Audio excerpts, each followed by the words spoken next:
ស្វាគមន៍អ្នកទាំងអស់គ្នានេះជាវីដេអូទី2ដែលយើងមកលេងនៅកំពតថ្ងៃនេះគឺជាថ្ងៃដែលយើងរៀបចំចេញពីឆ្នេរដូងទៅភ្នំបូកគោវិញម្ដងដំណើរកំសាន្តថ្ងៃទី1នៅខេត្តកំពតរបស់យើងគឺថ្ងៃទី1គឺយើងគេនៅឆ្នេរដូងយើងបោះតង់នៅទីនេះមួយយប់ហើយថ្ងៃបន្ទាប់យើងនឹងឡើងទៅបូកគោបន្តទៀតហើយនេះជាវីដេអូទី2ដែលយើងបានធ្វើដំណើរទៅលេងនៅបូកគោវិញម្ដងនៅម៉ោង7ព្រឹកយើងរៀបចំសារតង់និងរៀបចំអីវ៉ាន់សម្រាប់ធ្វើដំណើរបន្តទៀតដើម្បីកុំឲ្យខាតតោះអញ្ចឹងយើងទស្សនាទេសភាពនៅឆ្នេរដូងនៅពេលព្រឹកលេងមួយសន្ទុះសិនទៅ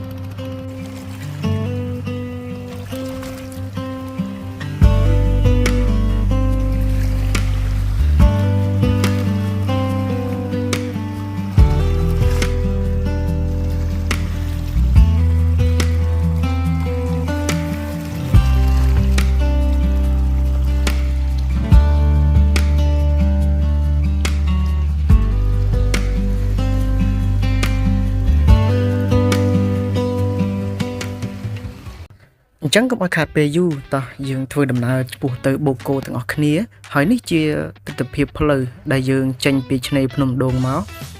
នៅតាមបណ្ដោយផ្លូវនេះគឺជាទិដ្ឋភាពស្រែអំបិលដែលយើងបានឃើញកសិករកំពុងតែប្រមូលផលអំបិលខ្លះហើយអ្នកខ្លះក៏មិនទាន់បានប្រមូលផលទេហើយមានស្រែខ្លះនោះគឺគាត់បានប្រមូលផលហើយអញ្ចឹងគឺប្លែកភ្នែកមែនទែនសម្រាប់ខ្ញុំដែលមានស្រុកកំណើតនៅខាងខេត្តពោធិ៍សាត់អញ្ចឹងទិដ្ឋភាពបែបនេះគឺខ្ញុំអត់ដែលឃើញទេនៅបច្ចុប្បន្ននេះខ្ញុំរស់នៅទីក្រុងភ្នំពេញក៏អត់ដែលឃើញទិដ្ឋភាពបែបនេះដែរអញ្ចឹងវាធ្វើឲ្យយើងមានអារម្មណ៍ថាប្លែកអារម្មណ៍និងប្លែកភ្នែកខ្លាំងមែនទែនហើយយើងក៏បានឃើញពីការរស់នៅនិងការប្រកបរបរអាជីវកម្មរបស់ពួកគាត់ទៅតាមបែបផែនរបស់ពួកគាត់ណាសម្រាប់អ្នកដែលមកលេងនៅខេត្តកំពតកុំភ្លេចឈៀងចូលមកលេងនៅឆ្នេរដូងនេះផងដែលយើងត្រូវជិះកាត់ទិដ្ឋភាពនៅស្រែអំបិលបែបនេះពិតជាស្រស់ស្អាតខ្លាំងមែនទែនយើងគ្រាន់តែចំណាយពេលប្រហែលជាជាង10នាទីថា20នាទីទៅចុះពីទីរួមខេត្តមកឆ្នេរដូងនេះទាំងអស់គ្នាបើយើងអត់ស្គាល់យើងអាចឆែកមើលនៅក្នុង location បានគឺមាននៅក្នុង location ទាំងអស់គ្នា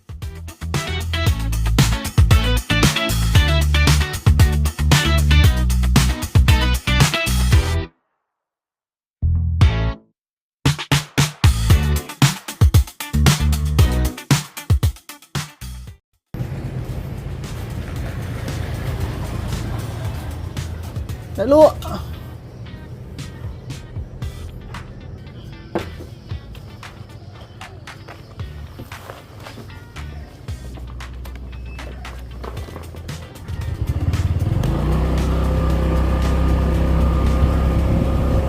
នៅត្រង់កន្លែងនេះគឺខ្ញុំបាន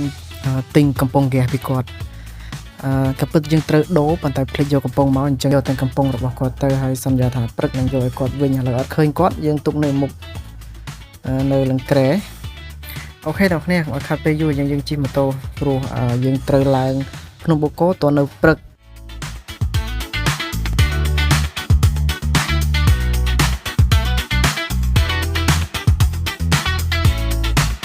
ចឹងអ្វីដែលយើងត្រូវធ្វើបន្ទាប់គឺរកកន្លែងហូបអីសិនបងប្អូនរកបាយរកកាទៀវរកកាហ្វេអីសិនយើងគិតថានឹងទៅរកនៅជាក្រុងព្រោះយើងអត់ជិះចូលក្រុងទេព្រោះរញ៉េរញ៉ៃខ្លាំងមែនទែន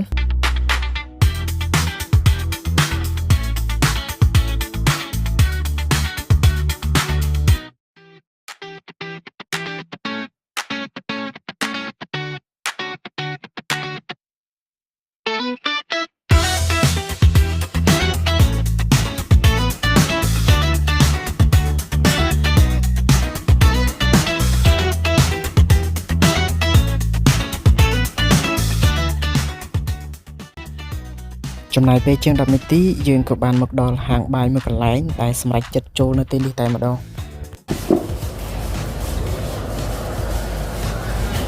មានអីខ្លះមានអីខ្លះ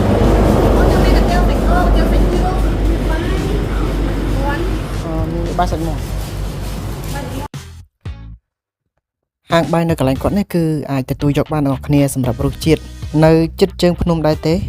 យើងជិះអាចថាប្រហែលជា10នាទីអីទៀតមិនដល់10នាទីទេគឺដល់ផ្លូវបត់ស្ដាំឡើងទៅភ្នំបូកគោហើយ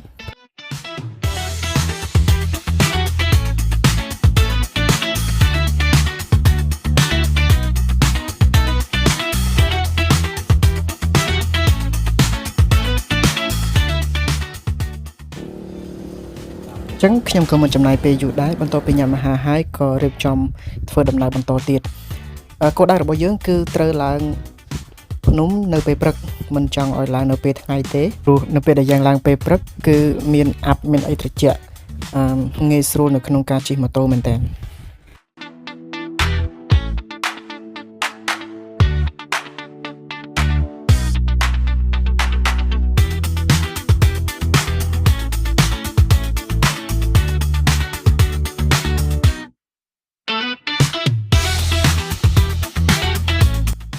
មួយសន្ទុះក្រោយមកយើងក៏បានមកដល់ផ្លូវបត់ស្ដាំឡើងភ្នំបូកគោតែម្ដងហើយយើងក៏ឆ្លៀតពេលបំពេញសាំងម៉ូតូរបស់យើងផងដែរនៅការ៉ាសាំងដូចជាការ៉ាសាំងសូគីមិចនៅជាប់នឹងផ្លូវឡើងទៅតែម្ដងឥឡូវនេះគឺម៉ោង9ព្រឹកមកដល់ជើងភ្នំគឺម៉ោង9ព្រឹកតែម្ដងប្រហែលជាយើងចំណាយពេលឡើងជាងកន្លះម៉ោងទាំងអស់គ្នាអាចថាជិត1ម៉ោងដែរតាមយើងជិះលឿនជិះយឺតចឹងណា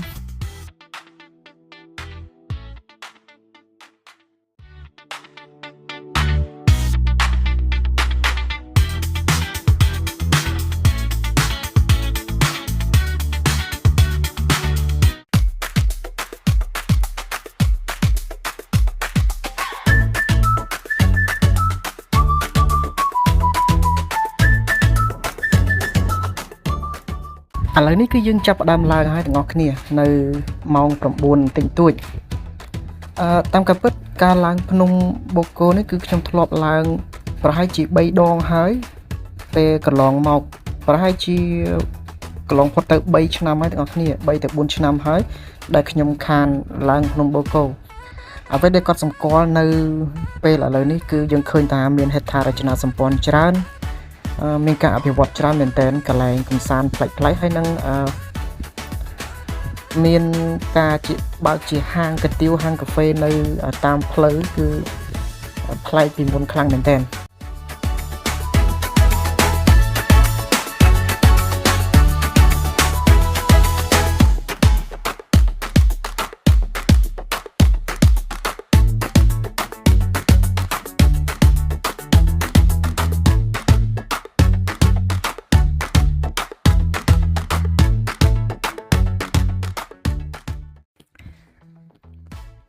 ម្ដងនេះគឺសោកស្ដាយទាំងអស់គ្នាដោយសារភ្លេចយកចេកនិង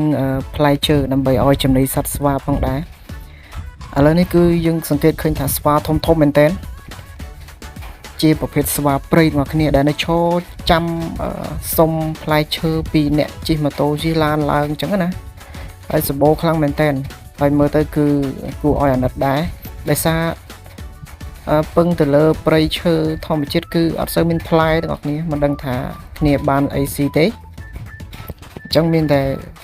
អង្គុយតាមផ្លូវសុំពីមនុស្សយើងនឹងឯងអញ្ចឹងអាចថាយើងមកដល់បានជិតពាក់កណ្ដាលផ្លូវហើយមកដល់កន្លែងដែលមានប្រកាន់ដៃដែកនេះ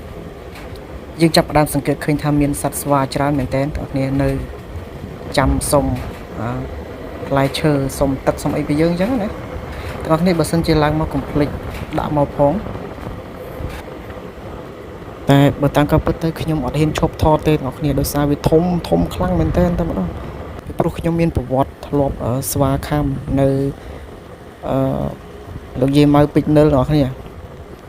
ខាំខ្លាំងដែរពេលនោះខ្លាចស្វាធំដល់រាល់ថ្ងៃនេះបើទុយអត់អីទេគឺអាធំប្រភេទស្វាឈ្មោលហ្នឹងគឺខ្លាចតែម្ដងហើយសូមដាស់តឿនទាំងអស់គ្នាផងដែរការឡើងភ្នំបូកគោគឺផ្លូវចោតហើយកែកខ្លាំងមែនទែនមានកន្លែងកោងមានកន្លែងបត់បានច្រើនអញ្ចឹងសូមពិនិត្យមើលផ្លាកសញ្ញាឲ្យបានច្បាស់ដូចជាករណីមួយនេះអញ្ចឹងគឺគ្រោះថ្នាក់ចរាចរណ៍ទាំងអស់គ្នាប្រហែលជាជិះគ្នាអត់ទាន់លឿនពេកមិនដឹងឬក៏យ៉ាងណាយើងអត់ដឹងដែរគឺថាធ្លាក់ទៅខាងក្រោមមួយហើយនៅលើផ្លូវនេះមួយប៉ុន្តែធ្លាក់នោះដោយសារមានដើមឈើច្រើនអញ្ចឹងគឺអត់ទៅឆ្ងាយទេនៅកាលនឹងដើមឈើនឹងឯង អញ្ចឹងយើងបានមកដល់លោកយាយម៉ៅហើយទាំងអស់គ្នាប៉ុន្តែយើងអត់បានឈប់ថតទេយើងទៅកន្លែងឆ្ងាយសិនចាំមកវិញចាំឲ្យយើងចូលនៅកន្លែងនេះតែម្ដងប៉ុន្តែយើងគ្រាន់តែចូលទៅរកបន្ទប់ទឹកសិន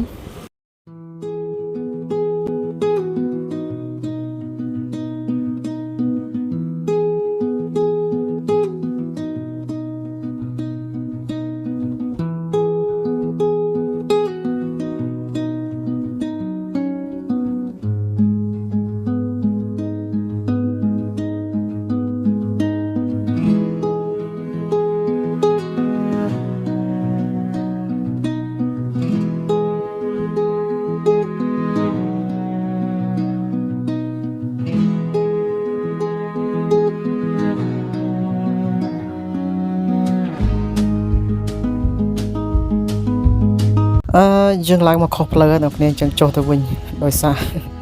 កន្លែងនេះគឺសម្រាប់តែគេដើរថ្មើរជើងទៅកន្លែងទីសក្ការៈទេហើយយើងជិះម៉ូតូឡើងមកទៅអីអញ្ចឹងមានតែបកទៅវិញ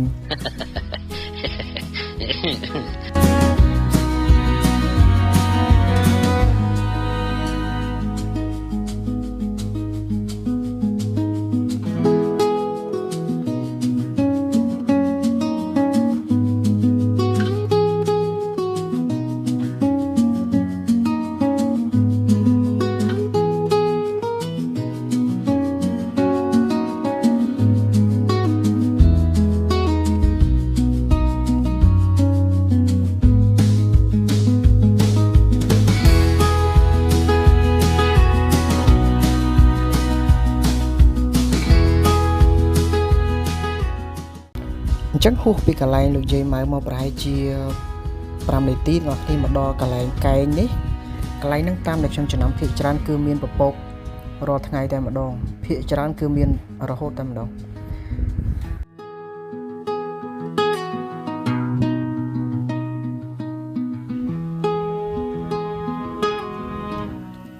អញ្ចឹងដូចខ្ញុំបាននិយាយអញ្ចឹងឥឡូវនេះគឺឆ្នាំ2026នៅអាចថាខែ2គឺយើងសង្កេតឃើញថានៅលើភ្នំបូកគោគឺមានហេដ្ឋារចនាសម្ព័ន្ធច្រើនបងប្អូនគ្នាមានទំនប់ទឹកថ្មីដែលខ្ញុំបានថតមុននេះគឺជាទំនប់ទឹកប្រហែលជាទំនប់អគ្គិសនីបងប្អូនគ្នាតែយើងអត់ទាន់ដឹងថាយ៉ាងម៉េចទេឥឡូវនេះគឺយើងធ្វើដំណើរទៅដំណាក់ស្ដេចបងប្អូនគ្នាធ្វើដំណើរទៅដំណាក់ស្ដេចហើយចេញពីដំណាក់ស្ដេចយើងទៅសំពៅ5មានគោលដៅរបស់យើងគឺដំណាក់ស្ដេចសំពៅ5ហើយនឹងទឹកធ្លាក់ពពកវិលសង្ឃឹមថាទឹកធ្លាក់ពពកវិលគឺនៅមានទឹកទៅចោះបងប្អូនដោយសារឥឡូវនេះគឺខែ2ហើយ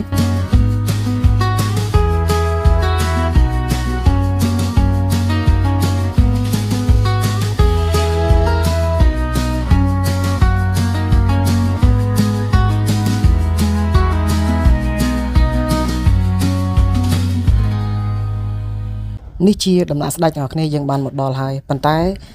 ដោយសារខ្ញុំមកតែឯងទេអញ្ចឹងហើយគឺវាពិបាកកន្លែងទុកម៉ូតូអញ្ចឹងគឺយើង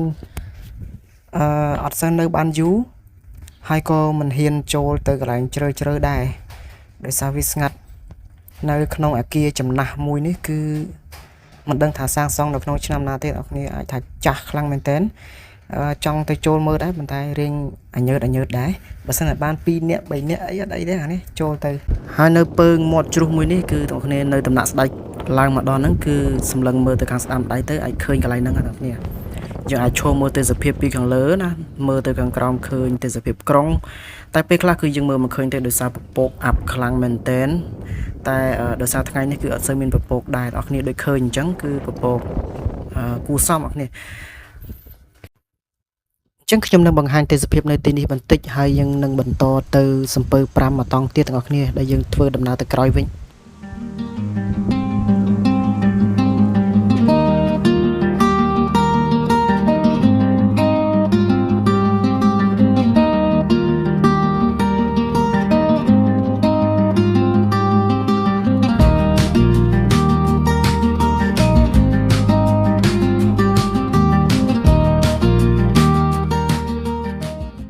អូខេទាំងអស់គ្នាមិញយើងនៅដំណាក់ស្ដេចឥឡូវយើងចេញពីដំណាក់ស្ដេចបន្តទៅវត្តសំពើ5ចេញពីសំពើ5អត់ដឹងទៅណាទៀតទេចាំមើលសិនអូខេទៅសំពើ5បងប្អូនគ្នា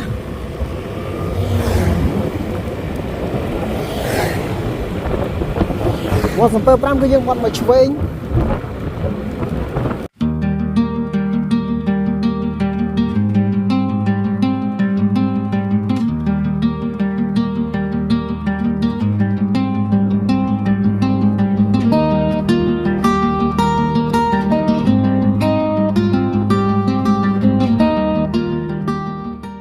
អូខេអ្នកនរអញ្ចឹងគឺយើងបានមកដល់ហើយក៏ពិតទៅគឺសំពៅ5ហើយនឹង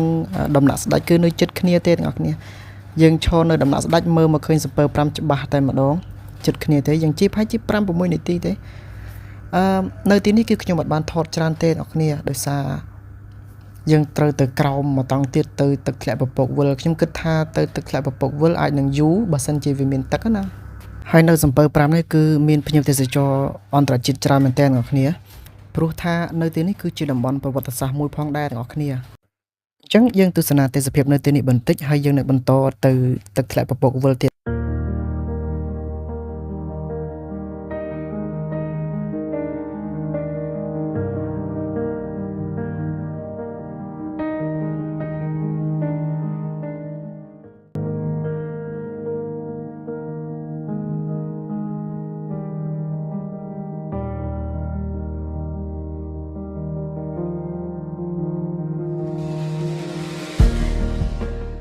អញ្ចឹងយើងនឹងបន្តដំណើរទៅទឹកធ្លាក់ពពកវិលទាំងអស់គ្នា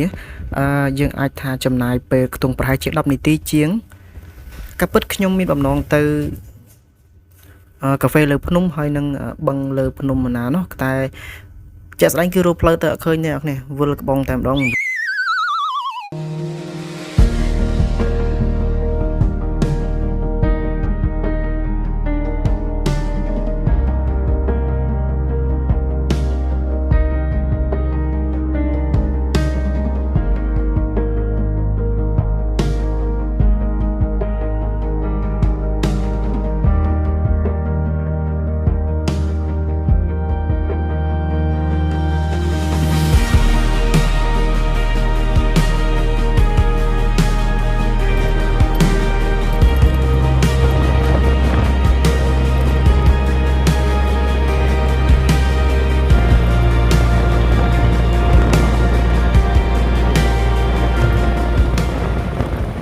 អញ្ចឹងយើងបានមកដល់ទឹកធ្លាក់ពពកវិលហើយទាំងអស់គ្នាយើងត្រូវទិញសម្បុត្រដោយក្នុងម្នាក់គឺ2000រៀលទាំងអស់គ្នាប៉ុន្តែគឺយើងអាចយកសម្បុត្រហ្នឹងទៅដូរយកទឹកនៅខាងក្នុងបានមកដបផងដែរអញ្ចឹងបើគិតទៅគឺអស់ត្រឹមតែ1000ទេព្រោះទឹកសុទ្ធមកដបក៏1000ដែរនៅកន្លែងនេះគឺគាត់អត់មានលុយអាប់ឲ្យខ្ញុំអញ្ចឹងហើយមានភ្ញៀវបរទេសម្នាក់នោះគាត់ថាចេញ3នាក់គ្នាគាត់មាន2នាក់អញ្ចឹងគាត់ថាគាត់ចង់ចេញ3នាក់អញ្ចឹងណាហើយក៏អរគុណគាត់ខ្លាំងមែនទែនយើងមិនឲ្យគាត់ចេញទេប៉ុន្តែគាត់នៅតែចេះចង់ចេញអញ្ចឹងណាខ្ញុំបានសំណេះសំណាលមកគាត់ច្រើនអត់ដឹងថាគាត់ជាជនជាតិអ្វីទេនេះហើយចេញទៅពីហ្នឹងទៅគឺយើងដើរបែកគ្នាតែម្ដងខ្ញុំគិតថាសួរគាត់ព័ត៌មានគាត់ដែរតែគាត់ដើរបែកចេញពីយើងទៅបាត់ហើយអញ្ចឹងខ្ញុំរំពឹងថានឹងមានទឹកនៅពេលដែលមកដល់ទឹកធ្លាក់ពពកវិលនេះតែការរំពឹងវាខុសពីការពិតគឺអត់មានទេអ្នកនេះគោកស្ញាញ់តែម្ដងអញ្ចឹងខែ2នេះសម្រាប់អ្នកចង់ឡើងមកបូកគោហើយឈៀងចូលមកទឹកធ្លាក់ពពកវិលនេះគឺយល់អត់គឺមិនបាច់មកទេអ្នកគឺអត់មានទឹកទេដោយសារតែនៅទីនេះគឺអត់មានទឹកអញ្ចឹងយើងអត់មានត្រូវធ្វើទេអ្នកនរអញ្ចឹងអាចថារៀងខកចិត្តបន្តិចដែរប៉ុន្តែមិនធ្វើទេទោះជាយ៉ាងណាក៏យើងបានរូបភាពនឹងផុសតាងទៅដល់ពុកម៉ែបងប្អូនអ្នកគ្នាថានៅក្នុងរដូវនេះខែនេះគឺអត់មានទឹកប៉ុន្តែម្ចាស់ទីតាំងនៅកន្លែងនេះគឺគាត់នៅដំណើរការរាល់ថ្ងៃអ្នកគ្នាធ្វើទៅបន្តអត់មានទឹកប៉ុន្តែយើងអាចមកជួបជុំគ្នាញ៉ាំអីនៅទីនេះបានដោយសារនៅទីនេះគឺមានម្ហូបកំងច្រើនមែនទែនមានភេសជ្ជៈគ្រប់មុខផងដែរហើយទេសភាពអាចថាទោះបីមិនមានទឹកក៏វានៅមានម្លប់ឈើជាច្រើនដែលយើងអាចថាយើងអាចយកអាហារឬក៏ម្ហូបឬក៏យើងកំងម្ហូបនៅទីនេះអាចថាជួបជុំគ្នាអញ្ចឹងណាបានអ្នកនេះបានអូខេអត់អីទេកន្លែងនេះគឺយើងយកกระดาษដែលយើងទិញនៅខាងមុខនោះគឺយកមកដូរទឹកហើយនឹងទិញកាហ្វេផងដែរអញ្ចឹងយើងអត់មានទៅធ្វើច្រើនទេអង្គុយញ៉ាំកាហ្វេដើម្បីយកកម្លាំងបន្តិចអាចថាចំណាយពេលប្រហែលជាជិត1ម៉ោងអីទៅនៅទីនេះអ្នកនេះកុំឲ្យខាតព្រោះយើងឡើងមកហើយតិចបន្តិចចាំយើងបន្តទៅវិញទៀតហើយយើងនឹងចុះទៅលោកយាយម៉ៅបន្តិចអញ្ចឹងយើងសំណេះសំណាលគ្នាបន្តិចអំពីស្ថានភាពនិងទេសភាពនៅលើភ្នំបូកគោនាដើមឆ្នាំ2026នៅខែ2នេះអ្នកនរ តាមដងផ្លូវគឺយើងអាចទទួលយកបានអ្នកគ្នានៅតែស្រស់ស្អាតដូចដើមហើយអាកាសធាតុគឺអត់សូវក្តៅទេកន្លែងខ្លះក៏មានពពកមានអាប់ផងដែរនៅតែស្រស់ស្អាតដូចដើមហើយនៅដំណាក់ស្ដាច់ក៏យើងអាចមើលឃើញទេសភាព view point ដ៏ស្រស់ស្អាតផងដែរនៅវត្តសំពៅ5ក៏ដូចគ្នាទាំងអស់គ្នាมันខុសគ្នាទេវត្តសំពៅ5ហើយនឹងដំណាក់ស្ដាច់គឺមានទេសភាពដូចគ្នាបាទនៅពពកវល់នេះគឺយើងអាចជួបជុំគ្នាបានសម្រាប់យើងមកជា team ណា4-5 នាក់10នាក់អីចឹងតែយើងក៏សង្កេតឃើញថាមានបងប្អូនខ្មែរយើងក៏គាត់មកលេងច្រើនមែនតើហើយក៏មានភ្ញៀវអន្តរជាតិខ្លះដែរគាត់មកថតមកអីចឹងណានោះពួកគាត់មកចាប់ផ្ដើមមកហោហែតែម្ដងឥឡូវនេះគឺម៉ោង12សម្រាប់តែខ្ញុំមកដល់នៅទីនេះនៅពេលដែលខ្ញុំចេញមកវិញគឺសង្កេតឃើញថាភ្ញៀវគឺទៅច្រើនមែនតើអ្នកគ្នាប្រហែលជា20ឡានហើយយ៉ាភ្ញៀវឡើងណានស្ដុកតែម្ដងសិតតែភ្ញៀវជាតិយើងទេអូខេអញ្ចឹងយើងត្រឡប់ទៅក្រោយវិញអ្នកគ្នាគឺទៅលោកយាយម៉ៅបន្តិចហើយបញ្ចប់ពីនោះគឺយើងទៅផ្ទះវិញតែម្ដងទៅភ្នំពេញវិញអញ្ចឹងយើងជិះប្រហែលជា15នាទីអ្នកគ្នាពីធ្លាក់ពពកវិលមកលោកយាយម៉ៅនេះអញ្ចឹងអ្វីដែលខ្ញុំចាប់អារម្មណ៍នោះនៅតំបន់នេះគឺផ្ទះចំណាស់មួយនេះឯងទាំងអស់គ្នាកាពិតខ្ញុំទៅច្រើនដងហើយប៉ុន្តែជិះហួសមកហួសទាំងអស់ឃើញដែរប៉ុន្តែអត់ចាប់អារម្មណ៍នៅពេលដែលចូលមកដល់ទៅចាប់អារម្មណ៍នៅការសាងសង់ផ្ទះមួយនេះគឺប្រណិតខ្លាំងមែនទែនអ្នកគ្នាគឺមានការធ្វើមកដោយយកចិត្តទុកដាក់ខ្លាំងមែនទែនគឺគុណភាពខ្លាំងណាស់នៅពេលដែលខ្ញុំស្រាវជ្រាវមើលទៅទើបដឹងថានៅទីនេះគឺមានឈ្មោះថាដំណាក់ស្លាខ្មៅទាំងអស់គ្នាដំណាក់ស្លាខ្មៅត្រូវបានកសាងឡើងនៅក្នុងឆ្នាំ1936សម្រាប់ជាព្រះរាជដំណាក់សម្រាប់លំហែកាយរបស់ព្រះបាទនរោត្តមសីហនុនៅក្នុងសម័យសង្គមរាស្ត្រនិយមគឺឆ្នាំ1936បើយើងគិតទៅគឺមុនសង្គ្រាមលោកលើកទី2បន្តិចអ្នកគ្នាក៏ពិតទៅនេះគឺជាដំណាក់របស់ស្ដេចអញ្ចឹងហើយទៅយើងមើលទៅគឺឃើញថាការធ្វើនេះគឺមាំខ្លាំងមែនទែនយកចិត្តទុកដាក់និងប្រណិតខ្លាំងមែនទែនអ្នកគ្នាហើយដំណាក់មួយនេះគឺត្រូវបានកសាងឡើងពីថ្មបាយអនិងបិទឈើស្លាខ្មៅនៅលើភ្នំបូកគោយើងសង្កេតឃើញថាមានសំណង់អគារចាស់ៗបែបនេះគឺច្រើនខ្លាំងមែនទែនតាមខ្ញុំគិតប្រហែលជាកសាងនៅក្នុងឆ្នាំតែមួយជាមួយនឹងដំណាក់ស្លាខ្មៅនេះឯងគឺនៅក្នុងសម័យសង្គមរាស្ត្រនិយមទាំងអស់គ្នាហើយកន្លែងខ្លះគឺខ្ញុំមិនហ៊ានចូលថតទេដោយសារខ្ញុំទៅតែម្នាក់ឯងមានអារម្មណ៍ថារៀងខ្លាចបន្តិចបន្តួចដែរដូចជាអគារដែលខ្ញុំបានឃើញនៅលើដំណាក់ស្ដេចគឺធំខ្លាំងមែនទែនអ្នកគ្នាយើងអត់ដឹងថានេះជាអ្វីទេប៉ុន្តែគឺធំខ្លាំងអញ្ចឹងដំណើរកម្សាន្តរបស់យើងមកលើភ្នំបូកគោនាដើមឆ្នាំ2026នេះគឺមានតែប៉ុណ្្នឹងទេទាំងអស់គ្នានេះគឺជាស្ថានភាពនិងទិដ្ឋភាពនៅលើភ្នំបូកគោអរគុណទាំងអស់គ្នាដែលបានទស្សនាវីដេអូនេះតាំងពីដើមរហូតដល់ចប់ហើយក៏សូមចិត្តអ្នកទាំងអស់គ្នាជួយចុច Subscribe និងដាក់សញ្ញាកណ្ដឹងម្នាក់មួយផង Channel របស់ខ្ញុំនេះគឺទើបតែបង្កើតថ្មីហើយខ្ញុំតែងតែបង្ហោះវីដេអូដំណើរកម្សាន្តនៅក្នុងស្រុករបស់យើង